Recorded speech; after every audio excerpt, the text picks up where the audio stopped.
以前啊，我刚开始学木工的时候啊，都是看国外的木工影片比较多。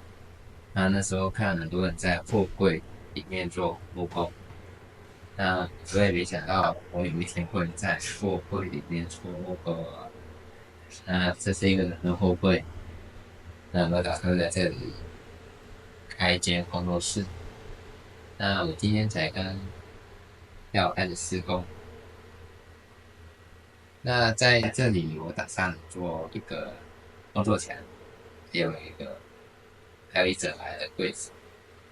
那工作桌就会放那些件。今天这部影片就是要教大家如何从零到一，从墙面的布置，还有柜体的制作，一步一步的建立自己的工作室。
这样子上胶就可以不会偏白。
是把就可以了。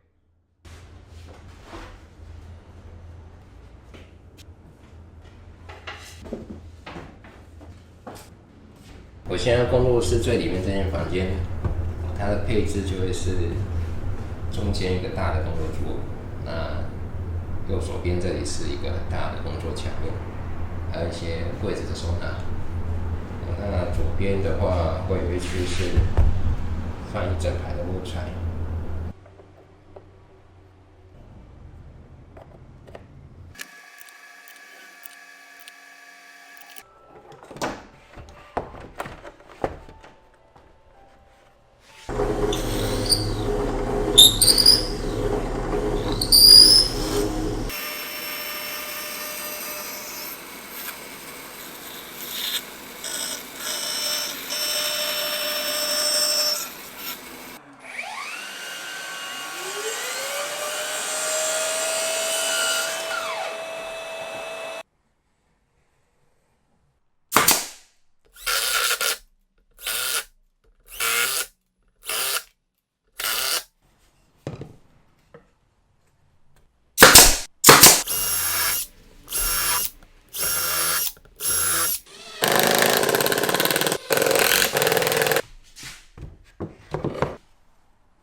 噔噔，花了我好多的时间啊！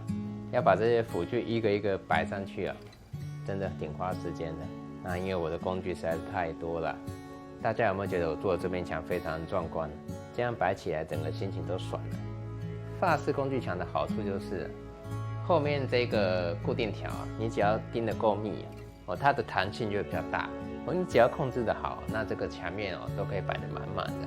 像木工夹这么重的东西啊，那就只要确保说你后面的钉的这个螺丝啊，数量要够多，支架要钉得够稳固啊。我每一个盒子的背面啊，都锁了2个木条因为它的重量比较重，所以必须要加固一下。上面很多我圆锯机啊、右边机需要用到的支具，我比较少用到，我就会挂得比较高一点。这个塔吉马的直角尺、塔吉马的角度尺。有常常在看木工影片的，应该有看过这种结构。这不知道是外国哪一位天才发明的，我的锯子把它整个陈列起来，这样挂起来是蛮稳的，但我还是会有点怕的。我如果在这前面做事，怕它会掉下来，所以我可能会把它摆到旁边一点。我的凿刀、刨刀也都上去了。但我的刨刀实在是太多了，有70-80把，那我拿几把比较常用的。那我的电动工具大部分都是海口皮的啦，那因为我喜欢日系的手感，它的配重我很喜欢。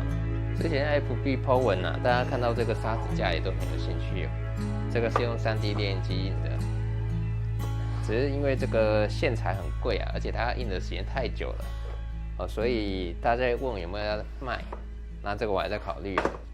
因为我怕东西印起来那价格太高了。电动工具电池的充电器也都集中在这边，这样做起事来就会方便很多。我的行动工作桌还有鸠尾榫的辅具，我就把它挂起来了。那我也留了一个墙面给我做的工，我也有大概1-2年没有做工了。那这几个月会再重新启动，我也再开始做工。我这整面墙的抽屉做了28个，那下面最大，上面最小。有抽屉有大有小比较好用那其实这样摆起来，我东西也快满了。做木工就是这样子啊，东西真的永远买不完，所以有时候真的是要克制住啊，不然东西会越买越多，像我一样。唉，像这样子法式工具墙，你觉得如何？有什么缺点可以改进，都可以在底下留言告诉我，或者是你如果有什么制作上的疑问，也欢迎在底下留言，有时间我就会回复你。那这一部工具墙制作的影片就到这结束了。如果你喜欢我的影片，别忘了帮我点赞、留言、加分享。那别忘了打开小铃铛，协助我可以拍摄更好的影片。那我们就下次见了，拜。